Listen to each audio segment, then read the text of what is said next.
Thanks for joining me today on this episode of the Verbal Echo Podcast. We explore everyday stories, dive into experiences from real folks, and highlight transformation, grit, witness stubbornness through the human experience with a healthy dose of I can't believe that really happened to you. I'm your host, Monica Martin. Let's get to it.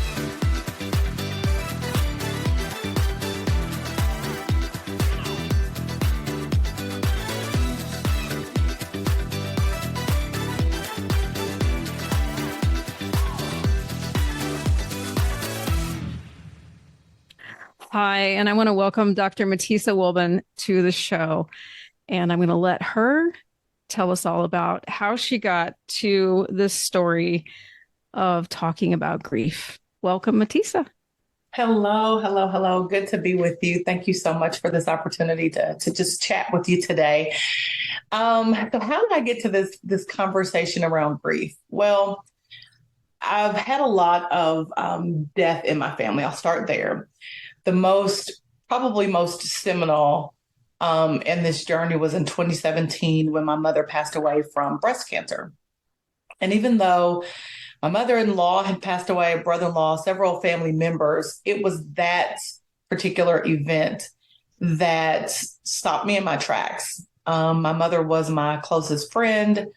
And not only that, we lived in different states. I was in Kentucky. She was in Georgia at the time. She helped me. I went through the journey with her during her last month. So I left my teaching position, my husband, my two young children, and I actually went to Georgia to live with her and take care of her for a number of months leading up to her transition. And so that experience being with her through those moments, but then also in that final moment really just shifted a lot for me.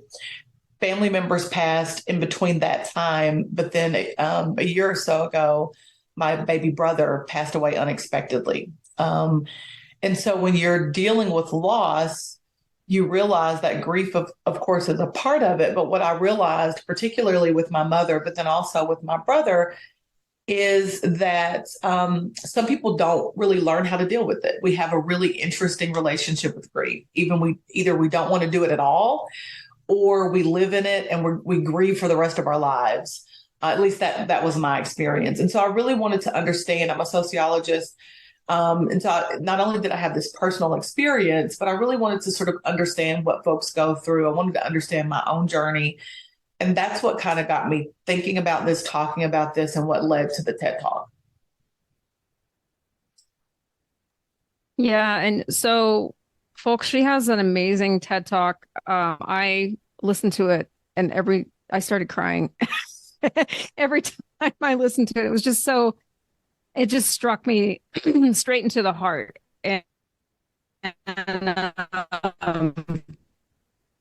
some of the topics that she goes into is understanding and how you have this isolation that happens. And then she talks about this isolation and insulation, and how this concept of this having this story of grief can impact you. Yeah, absolutely. When I was thinking about my own journey, particularly for my mom, and everybody's personality is different, right? So for my personality, I am an introvert. I do sort of bring things close to the chest and kind of try to deal with it on my own, even though I have an amazing network. And what I realized was initially, I was really isolating myself. I can remember being, in crowds and groups of people, and everybody thinking that I was okay. But inside, I was just heartbroken and shattered, as you can imagine. And what I decided to do was to kind of shift that from allowing myself to be isolated to understanding that, once I'm there, I can either choose to just hold on to that sadness and hurt and pain, or I could use that time to really sit with my emotions. And that's what I ultimately decided to do. I can remember times when And I often tell this story. I don't think I've talked about it in the TED Talk, but I had two young children at the time. And I can remember, I'm a professor and I'm a speaker, and I would go out and I would speak and do all the things that I needed to do. But then I would come home and I'd just be in the bed, shades drawn, kids wanting, of course, to play and talk and all of that. My husband would keep them away just to give me time. And I realized in that moment that I wasn't truly living, that I was allowing my mom's passing to interrupt life for me. And for me, that wasn't a healthy way to deal with grief. And it wasn't that I didn't want to grieve, but I had to make the decision to grieve. So what that meant for me was look at my emotions. Okay, how do I feel right now? I feel sad. I feel frustrated. I'm angry that she's gone. And that's okay, right? I felt all of the feels. I felt everything that came to me. But then what that did was it opened me up to be able to bring other people into that with me. So I didn't try to shoulder it by myself. I could talk to my husband and say, "Oh, I'm really, I'm really sad today." And he could, to the best of his ability, sort of help me as I was dealing with that. So that insulation was an important factor in my grieving process, but I allowed myself to really sit with those emotions. Yeah, so you gave it a voice, and right. And leaning into communication and your circle, your social circle, finding communication within that group, whatever your group is. It sounds like that must be part of this way of walking through grief. I hate that word. I don't say hate, but I don't really like that word where people say, "Oh, I'm doing the work. I'm grief work." I don't think it's work. I think it's just a space that you're in. Mm-hmm. It's yeah. No, I agree. When you said that, the thing that's interesting to me, I remember there was a point in life and I was like, I want to do the work. I want to do the work. But I'm like, what does that mean? What does it mean to do the work? Yeah. Do we go out and we do these things? We check these things off. That's kind of like that whole, the stages of grief, which was actually created for, I think wasn't it for hospice patients? On people how who are actually dying. Yes. Yeah. And it's not really for the living. It's for the people who, they're in they're on their, it's the process of letting go and that sort of thing. But if you're living and you're alive and you're in this space of overwhelming pain, and so many people, they go out there and they get busy. I'm going to go do this stuff. I'm going to distract. I'm going to numb. I'm going to, and then you find yourself, that's how you get into that complicated grief space. I don't know if I like the word processing either, because that still kind of sounds like work. Mm-hmm, mm-hmm. But it's definitely a space. And I think that, I don't know if you mentioned this in your talk, but I think that grief is something that it's all going to hit us at some point in our lives. I don't think I guess it just depends on your own human experience, whether you experience it when you're young. But I know for me, it didn't really hit me as a thing in my life until, maybe in grade school and maybe middle school. And then, a grandparent died and that sort of thing. And then you start experiencing it. But it's a human thing for sure. And it's a space, and how we communicate and reach out to others. I think that's part of it too. But I think finding the voice.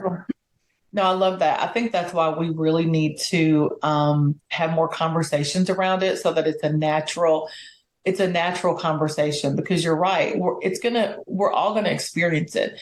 And I know at some point we'll talk about this, but grief isn't just relegated to losing a loved one. Although that's a big part of it.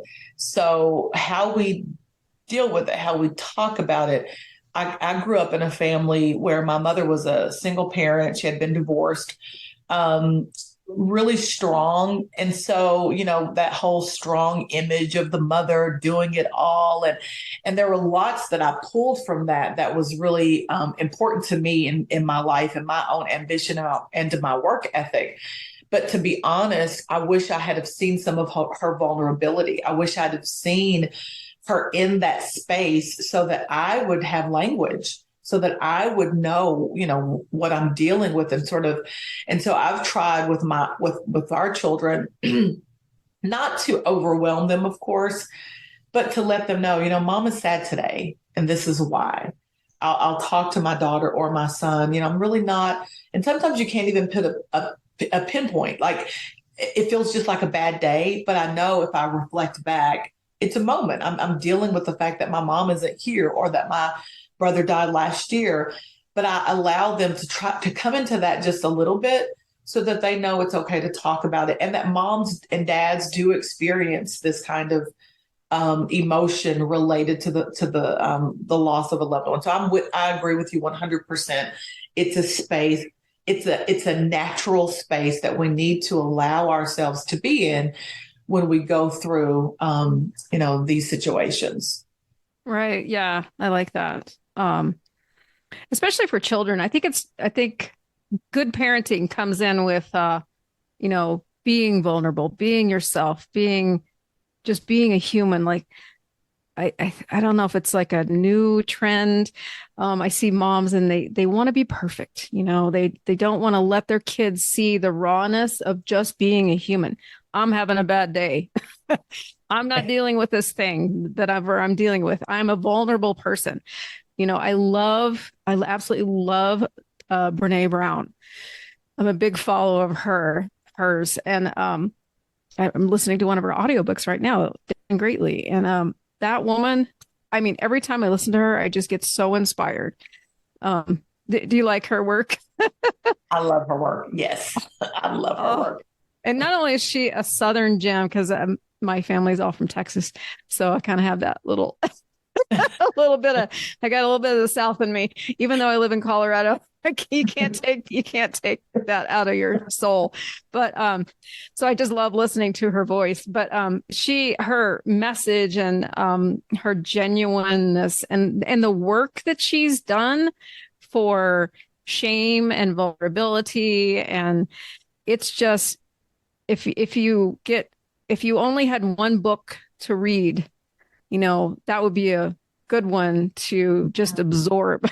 It's it's so beautiful. She's such a beautiful person. But yeah, so that part, yeah, you've got this voice into grief. And then one of the other tools that you talk about, and I love this one, and I do this a lot too, is reframing your experience of grief. And I was wondering if you could talk a little bit about that and how that can be helpful. Absolutely. No, I think it's really important, when I think about, again, grief being natural, being part of the lifespan and life cycle. When we can reframe the way we think about what we're going through. I give this example in the TED Talk of the fact that when my mother was in the last stages of her life, and she loved sunsets, she loved sunrises, and we would go out and she would just look at them.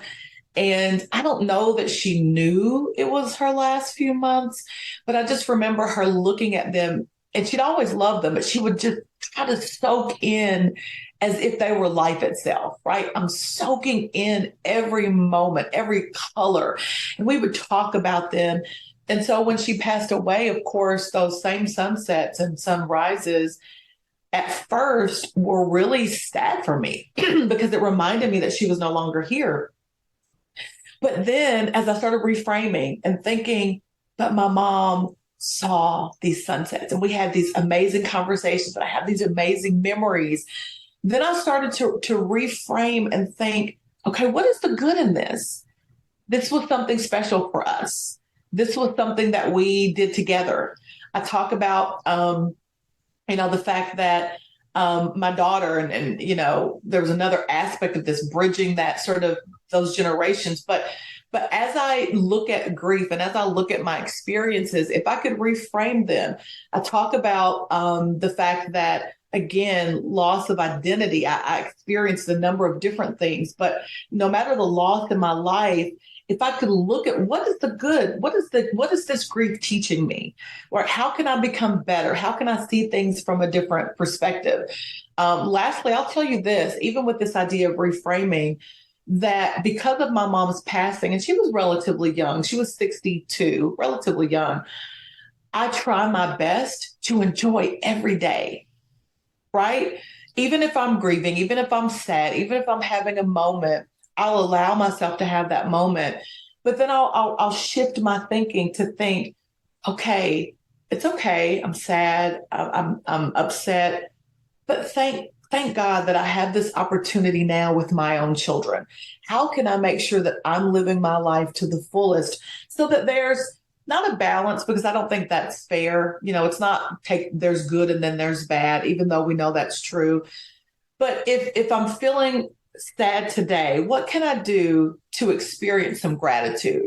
What can I do to offer a little bit of joy, even in the midst of this, this challenging moment, this space that I'm in? And so for me, that's the reframing, that I'm realizing, yes, in the present that there is this challenge, but also how can I find the good in this? And for me, that was everything. That shifted my entire life.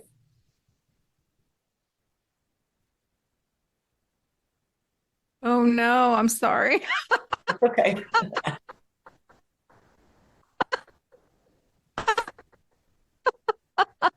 I was losing it. Let me close. Okay, can we just back up? We lost some audio there, guys, but let's so anyway, you were talking about reframing. And I lost you Yeah, there for a minute. Technology. absolutely. No, this is perfect. So in psychology, there is this concept of reframing. It's reshaping or rethinking about an event that might be one that's negative, or where there's loss involved, and it's thinking about how you can repurpose it or think about it from another perspective, so that now you're learning lessons, or that you can see the good. And so I found myself in the middle of loss, and I've had various kinds of loss. I've had compounded loss and grief. But when I've been able to reshape or reframe, rather, my thinking to say, okay, what's the good that can come out of this? Not that I'm negating the experience of grief, because I'm really clear on that message. We need to experience those emotions. We need to sit there. We need to allow that space so that we can sort of deal with what it is that we're going through. But at the same time, we can reframe and see the good. So, I can see the good in the loss of friendships that I've had, because it opened up the space for me to invite new friends in, maybe for a new season, or being a part of a new community. I can see, times when I would have just really sadness around my mom's passing, but her memories, being able to take those things and holding them close to me. So if I can reframe it, again, it doesn't mean that I'm not experiencing it, but I also can get the good out of it. This whole concept of gratitude, we talked about Brene Brown earlier, and vulnerability and shame and all of that. I think there is such a huge, huge gift when we understand the importance of gratitude. For me, the reframing came when I became grateful for what I did experience with my mom, rather than just living in the moment that she passed. That was huge. Yeah, I love this concept of gratitude, and it's something that I've practiced for a while now. I do the first thing when you wake up, you think of three things that you're grateful for. It's been such a game changer in my life, and kind of step out of that woe is me, I'm such a victim mentality. Look what has happened to me, and it having even a tiny little gratitude practice can be so transforming, to look at these gifts that I have been given and how I get to live my life when I acknowledge them and just let them be. So yeah, I love that you're focused on gratitude, and that's such. It seems like it's almost like the juice of of of wading through some of the grief space that you can be in. Absolutely. Yep. When I Like, was going, when I was, and I talk about this in the TED Talk, when I was dealing with my mom, so literally she was in hospice for the last week of her life. And I am literally sitting in the hospital room with her, knowing that, she's going to transition. And I think, I need to I need to write her obituary. Like I needed to do something to keep my mind going and to feel like I was being helpful and being useful. And so there were times that I would, just kind of keep myself busy in that way. But then there were other times that I would just turn on music. She loved gospel music, and I would turn on gospel music, and I would just kind of just be there, just be present. And it's hard now that I'm thinking back to that experience, and it's almost as if it were yesterday, but I have such gratitude, even though that was the hardest moment of my life. I have such gratitude that my husband and I could come to the conclusion that I could just leave. I have such gratitude for my provost who said, take all the time that you need. And they got another professor in, so that for the rest of the semester. I have such gratitude for our, network at home who helped my husband with our two children while I was gone. Like, such profound gratitude. And I say that to say, even though, like, again, there were times when my mom passed away, I felt like I could not breathe. All around me were just moments. And I wouldn't have missed that last moment with her for anything. And I just feel grateful. And so that lifts me in those, even in those moments when grief comes still today, that gratitude absolutely lifts me and fills me. Yeah. yeah, and I want to touch on something, and maybe you can shed some light on it. So I think there's this thought out there, which I think is a little false, that somehow you're going to do this grief work, and then you're going to get to this new place and grief won't be there anymore. Like it's some kind of a piece of baggage that you just want to put in a box, put a nice little bow on it, put it on a shelf, and move on. And I think that can be really it can be pretty detrimental to the experience that you're having. And maybe reframing can kind of work with this. But you mentioned something about how grief can be, not only is it part of your story, but it can also be your friend, and how gratitude is a powerful friend. And then you also say every loss is unique. And I think that there's this, roundabout way, I'm thinking that there's this concept that you're going to move past grief. But I challenge that it's just a part of who we are as a human experience, that we all have it. And if we kind of reframe the way we think about it, feel about it, and welcome it into our lives, that it can be this little bit of energy that can, at different points in our life as we experience it, that it can propel us in new ways, that it can challenge us if we accept it. Yeah. And that if we don't go down that path of complication, that term complicated grief, if we can find a new way of experiencing it so that we don't go down that complicated way. And I'm just kind of wondering if you had any thoughts about that. No, 100%. There's so much in what you said that I think is important, because, a lot of people equate grief only to sadness, right? I'm grieving and therefore I have to be sad for the rest of my life. I am not a proponent that we have to be sad for the rest of our life. And in fact, I do believe that the grieving process can bring some semblance of, and I don't want to I don't want to make this sort of unidimensional. So some semblance of healing, right?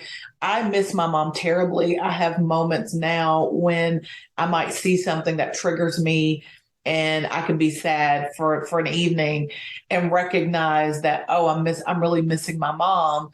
But I live a life full of joy. I do live a life full of hope for the future, right? Even though there literally are moments where I think, dang, my mom is not here. Like it's almost like she just passed away. Like I can't believe that I'm living my life and having these experiences, and I can't. Like a month ago, I almost picked up the phone to call her like 3 times, and she's been gone since 2017. So there certainly are moments of sadness and all of those things that are, they talk about grief being in waves. But I think you're right. We have to understand that, like some of these other big concepts, grief is just a part of the human experience. I don't want to suggest that again that we have to live in sadness, but we do have to understand that grief is a part of life. It's a part of love, and it's a part of loss. I heard somebody say that grief is actually, I think I started my TED talk by saying that grief is the price you pay for love. Or I think I talk about love not costing a thing. But the reality is, if we love and we lose, there's going to be grief.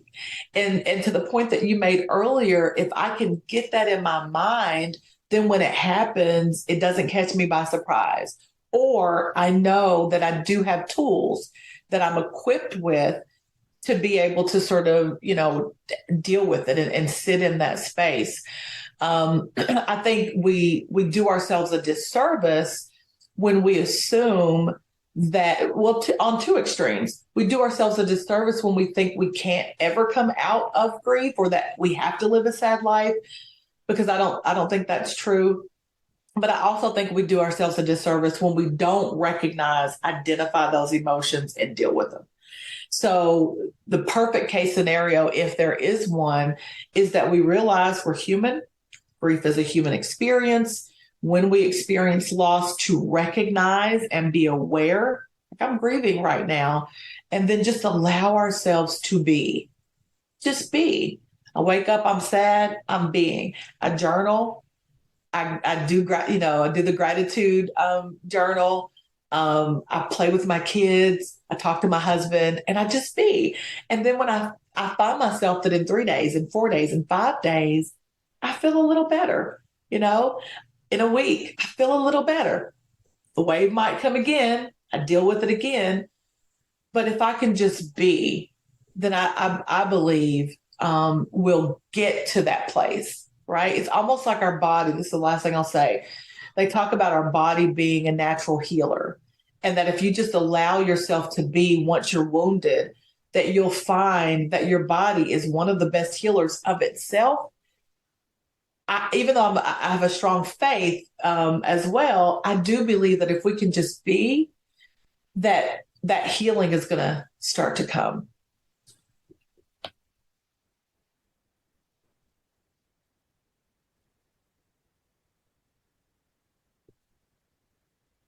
Sorry. I my internet connection. Oh no. When I was like looking at the camera, I'm like, oh, I must be saying something really good because she is not moving at all. And you were frozen. Oh, it's frozen again.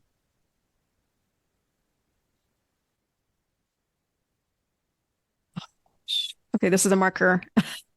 Hold on. Okay, there we go. Can you see me? Yes. Okay.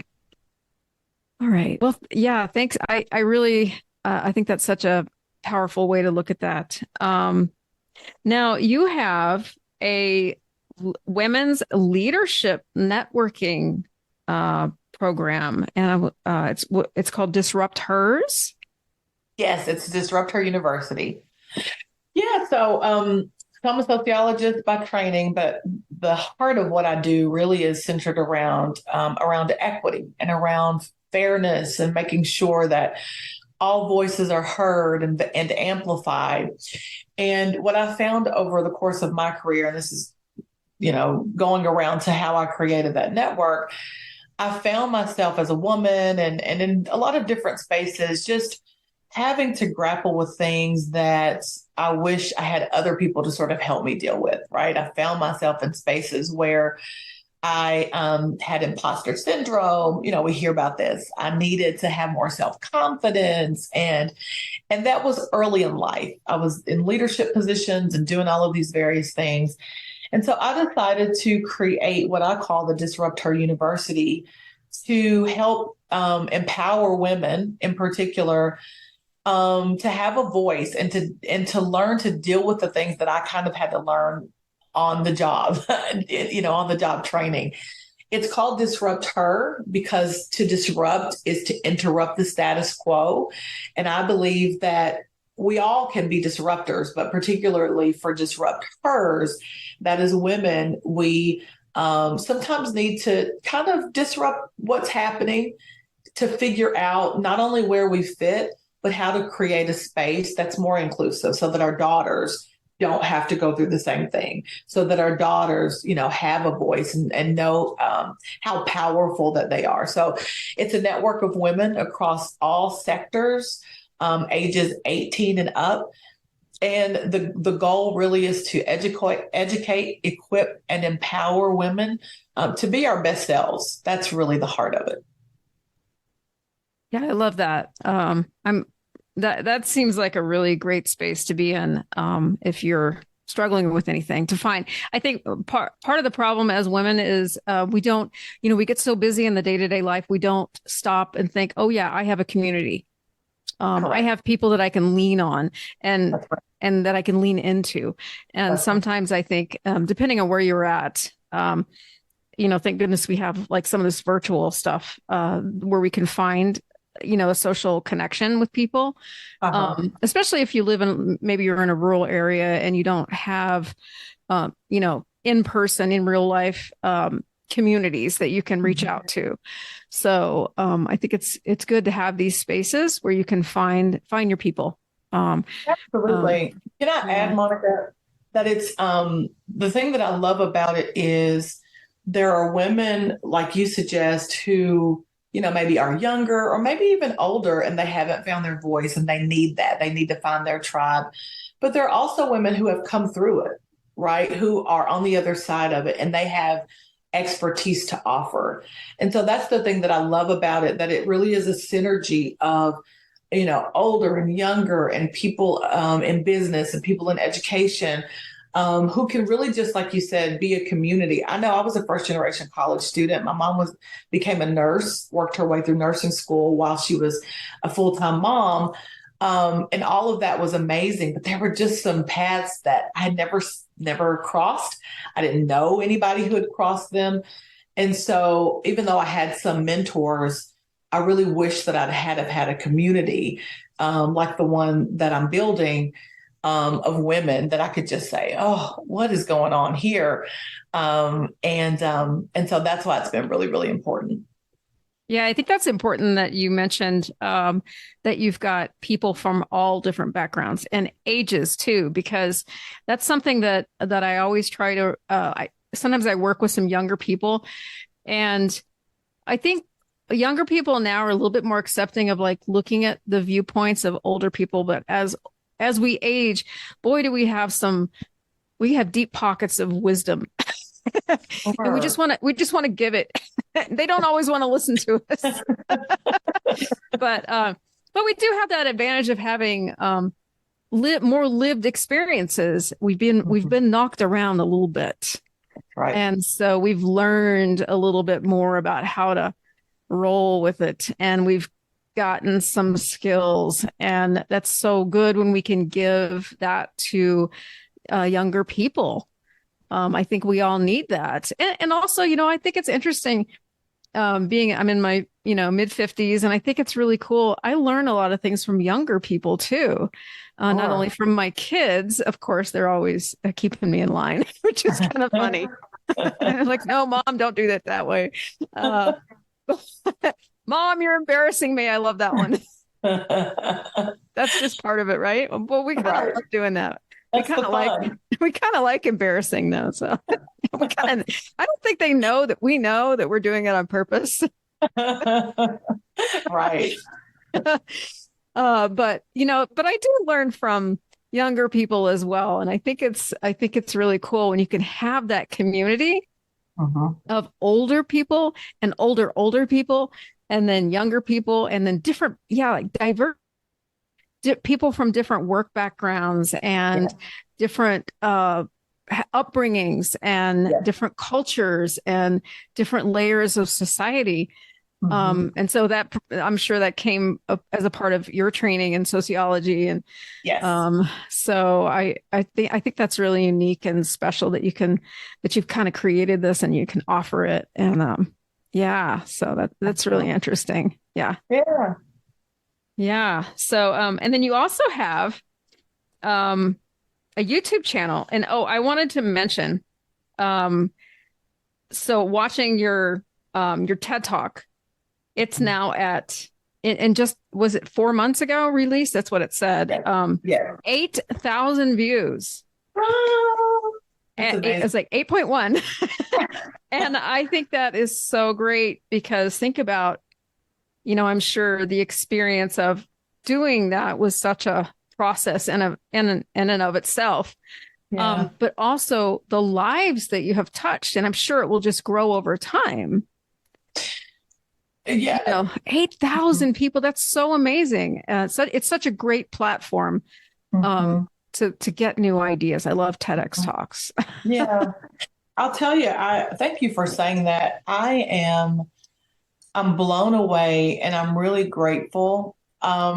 It's funny because I actually, when I knew I needed to do this good grief, I would talk to people and I've always wanted to do a TED talk, but this concept just compelled me. And I actually had applied for another TED talk because you apply and they select you or not. It's selective and all of that. So and I didn't get, they didn't accept it, right?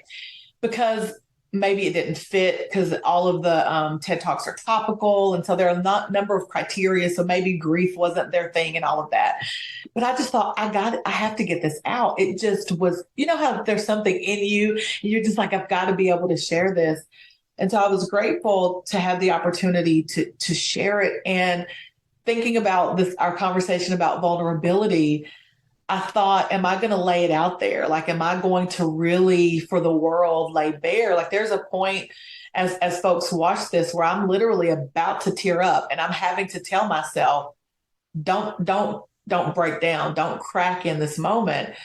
But I wanted so much to share my heart because I felt like it just needed to get out there, and I felt like it would help people. And I said all of that to say there are so many people that I will never meet, people who inbox me or email me or just say, your TED Talk really helped me. And that is that's the best thing that I could hear. Like, that's the best compliment. Like, it helped me. I was dealing with this loss. I lost a job. I lost a relationship. I lost a loved one. And hearing your TED Talk really helped me to move forward or to heal. There's nothing better than that for me. So thank you for saying that. Yeah, that's really great. And I think it's good that you mentioned that, grief can be not just loss through death, but it can be job loss. It can be the loss of, and I think you even talk about the loss of your move and you lost your identity. Yes. And that can happen to us throughout life.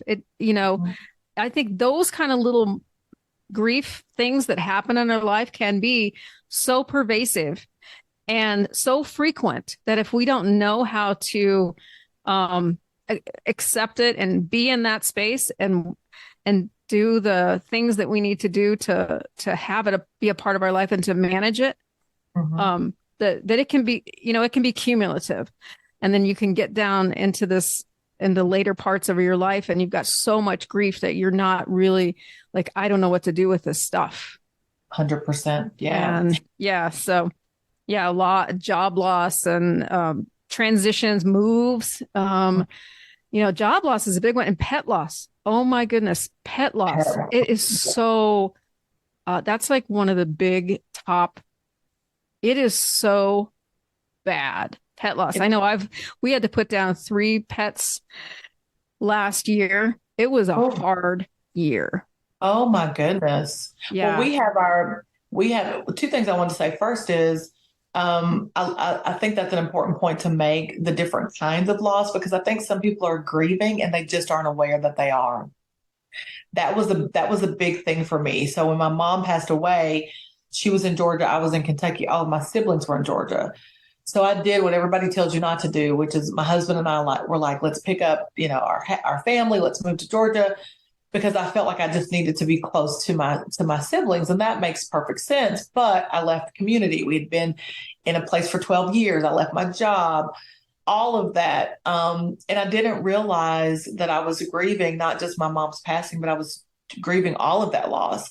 And I say that to say sometimes we're walking around in grief, but we think we're just angry, or we think we're just, fill in the blank of the emotion. But if we could get to the heart of it and we could start to use these tools to sort of deal with it, then we can be better for it. And then the last thing I want to talk about was the pet loss. My family and I got a dog, our first pet, in 2020. So, of course, during the pandemic. And when I tell you I love this dog, I love this dog. And I was the one who said, no dogs, no pet. And my daughter begged and begged and begged. It was her birthday present. I love That that. dog is my dog. Yes. Oh, And so I can't imagine, like in my mind, I think to myself, and I try not to go here, but what is it going to be like? And I try to prepare myself, even though I know you can't, because what I don't want to do is have anything unresolved and then this pet die that I really love and it just become, much bigger. So I just try to let myself be, as I was talking about before. But I understand more now than ever how pet loss can just be devastating. it can really become complicated. Oh, It can, it's for some people, because that it's a member of your family. If you've like, yeah. especially if let's say you've gotten a puppy and you got it and you've been there with it its whole life, which was what happened to my German Shepherd. He died of cancer, and it happened Oh, so fast. And at the time, I was dealing with 2 sick animals. I had one who had chronic asthma, and then I had my German Shepherd, and he got cancer, and he was the one that passed first. oh And here wow. I was expecting it just can't, I think so. Pet loss can be so unexpected Hmm. sometimes, and it can just really be raw. So I just want to acknowledge that for anyone who's listening. If you feel like you're in that space Yes. and you feel like, oh, well, it's just a pet, that, no, Mm. that Yeah. can be even more real sometimes than losing a family member. That's So true. just honor that space that you're in. If you're feeling the feels of, well, it was just my cat, I shouldn't, if people are telling you, well, it's just a cat, get a new cat, move on, like that's so, that I have trouble with that. So I just wanted to bring awareness to that. Thank you for mentioning that too, because it can be really intense, Mm-hmm. and I think it could be intense because people, well-meaning people on the outside who aren't sharing that space with you in the way that it should be honored. Hmm. And, they post something on Facebook, oh, the Rainbow Bridge, and that's great and everything. But, call your friend, call your sister or whatever, call the person that lost that pet and ask them, how are you doing now, a month later? Yes. How Yes. are you? Yes. And Be I'll tell you, supportive. oh my goodness, we could talk about, there's so many other things we could talk about, even like how you Right. deal with people who are experiencing loss. As you said, sometimes people can be sort of nonchalant, or they can try to equate their own experience with yours. Even though I've, done this TED talk and I do a number of things around grief. If somebody's lost their mom, I have a friend who just lost her mom. I don't say to her, I know exactly how you feel. I have no idea how she feels. I don't know her relationship with her mom. I don't know any of that. So what I typically say is, I have no words. I'm praying for you. Or, try to emote in a way that lets them know that I'm present and I'm there. But I don't at all try to assume that I know what they're dealing with, because every experience is unique. And I think that's true, as you said, with pets. I saw my dad cry for the first time when he had to put down his dog. And I didn't have a pet at the time. And I thought to myself, there must be something special in this relationship that this would be the time that I would see him, and that dog meant so much to him, was there with him through, so many things. So I love the word honor. I love that word and that concept, that idea that we can honor people in their space. And the best way to honor is to just be present. If you don't have the words, be present. Like you said, I often tell people what happens with grief. And again, I could talk about this all the time, so I'll stop here. What happens often is we allow people to grieve, or we give people permission to grieve until the casket closes. And then we assume, oh, you're supposed to be back to almost normal. Like you're going back to work and you're going back to whatever. We only give people leave for a short period of time, right? But if you're the person like me, who not only were you there up until the last breath of my mom and my brother, I was in the room for both of them. You're planning the funeral. You're making sure that all of the arrangements are done. You're doing all of that while you're grieving. And you're telling me the next week you think I should be good? Honor where I am, honor, what I've dealt with, and give folks time. That's the last thing I'll say. Yeah, thanks for sharing that. We could go, I mean, there's so many, I hate to say I love grief, but I love grief. And I think like, just to touch on what you were saying about the pets, like, I think that it's because it's pure love. Yeah. It's just love. And finding the honor of that relationship, because it's a relationship. It is. It's a dependent animal that has been a part of our life for years and years and years. And at the end, we get to share that space of their transition. And it can become so, it can be intense. And so, yeah, I just wanted to mention the pets, and how, if anyone is listening to this and they're thinking, how could this help me in this space? So, yeah, thanks for sharing that. That's really great.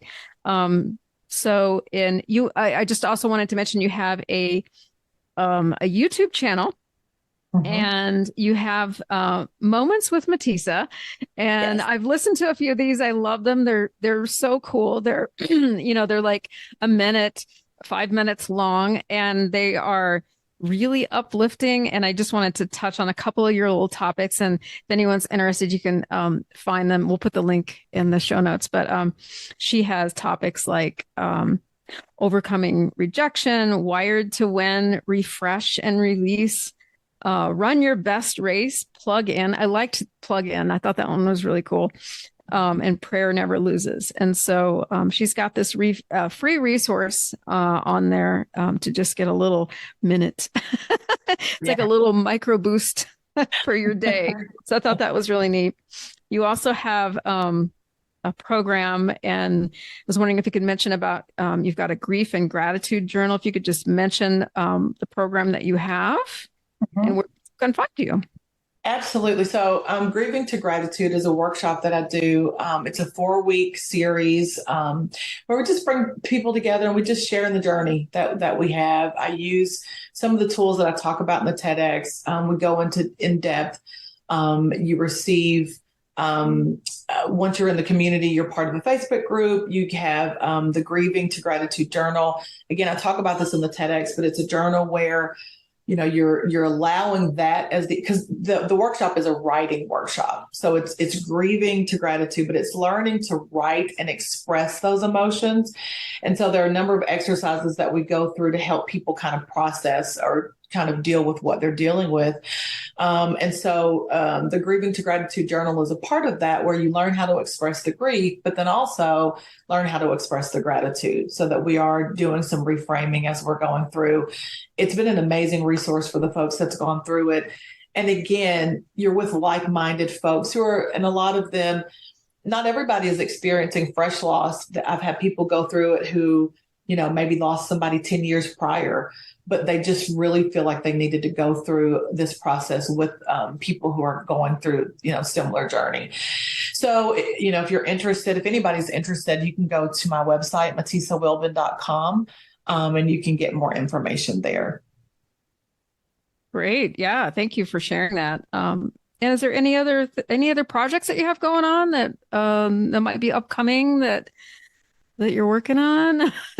Yeah, so I'm doing something. It's not really connected to grief. I'll just plug it very, very quickly. On my Facebook page, Matisa Wilbon, I'm doing something that I call Everyday Equity. I told you, I think at the beginning when I talked about Disrupt Her, that I feel like part of my purpose is to talk about how we deal with the least of these, right? The folks that are the most marginalized in society, those who are voiceless. I'm from Appalachia, little town in Kentucky called Hazard that probably nobody's heard of.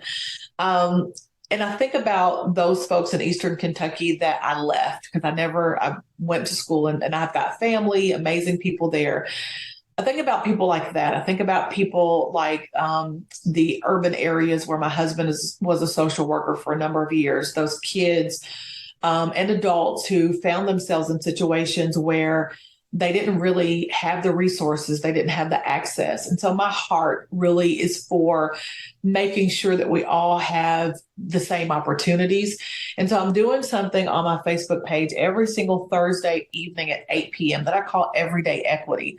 It is this idea that if we all have a lens of helping people, of creating opportunities, of making space for people every single day, it could be something as small as, helping people with groceries at a grocery store, or it could be something big as, making sure that you're looking at hiring practices on your job. There's a big span there, but I think we all have a part to play. So on Thursdays at 8 o'clock, I'm going to be talking to experts, but also everyday people about how they help create equity in their lives, just sort of every day. So I'd love for folks to drop in. Maybe you've got questions. Maybe you just want to hear the conversation. I'm going to be hosting it. I'm excited about it. It's new. It starts next week. Would love to have people join in if that's of interest to them. Wow. And so that's a live. You're doing it's a live on Facebook. Okay. Yep. Awesome. And so, yeah, if we can put that link in the show notes also and get that information out. I love cross promoting on Facebook. As much as I hate Facebook, it's such every time I log on, I'm like, okay, here we go. I know. But it is a good way to connect people, kind of like a central hub. So everyone check that out. It sounds like a really, a sense of community. It sounds really important. So, I just want to say thank you so much, Dr. Wilbon, for coming on. It's been such a inspiring conversation, really heartfelt. And I just want to say thank you for getting your speech out and sharing it with over 8,000 people. And I'm sure it will continue growing. Yeah, I sure hope so. Thank you for having me. This has been really a pleasure. Really has an easy conversation. And I know I hear your heart as well. And that makes for a good conversation. So thank you. Oh, thank you. Yeah, I sure enjoy doing this. Well, thank you, everyone. That wraps up for today. And I hope you enjoyed this conversation. I know I sure did.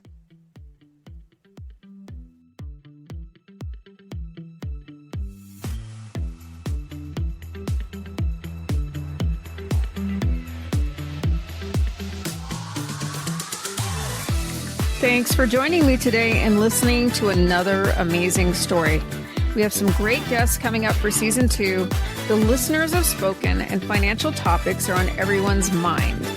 Our guests featured will be on topics around finances, budgets, balancing family time, work and money, including side hustles, online marketing, and content creation. Stay tuned for some great guests coming up. We're also going to be featuring some special spooky-sodes from time to time, since I'm always on the hunt for stories behind strange and unusual experiences in our ever-expanding world of consciousness. I have an online program coming up. It's self-paced, so you can fit it into your own schedule. We're going to explore the 3 layers of healthy boundaries, grow intuition, and dive into making habits that stick. It's called Bold Boundaries, and I want you to jump on over to my website and get on the wait list if you're wondering what it's all about. It's an online printable workshop, self-paced and super affordable.